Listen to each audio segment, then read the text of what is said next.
Фактот дека само 30% од жените по разни основи се вклучени во така наречените профитабилни бизниси во Македонија, наложена е потребата од нивно анимирање да преземат похрабри и поконкретни чекори, разбивајќи ги балканските стереотипи, жената да е во подредена положба, особено кога се работи за заработување на пари. Оваа година го спроведуваме проектот We Make, женско предприемништво за конкурентност,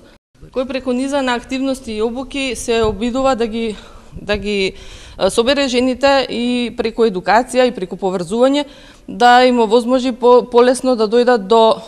полесно се вклучат во предприемништвото и да пристапат до финансии, да се вмрежат и да добиваат информации поредовно. Информираноста е најважна алатка во адекватно насочување на жената во нејзиниот иден професионален ангажман и нејзина надградба како жена бизнисмен, која би стартувала со свој успешен бизнис, односно би реализирала своја бизнис идеја. Тоа е она на која што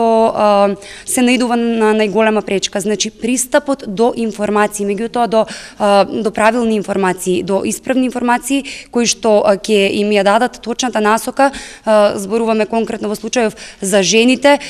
како да го остварат, да речеме, својот потенцијал и како да се вложат на професионален план. За таа цел денеска во Штип во рамките на проектот Женско предприемништво за конкурентност се реализираше тркалезна маса. Проектот е финансиран преку ИПА програмата, се спроведува во текот на оваа и наредната година, односно ќе трае 16 месеци.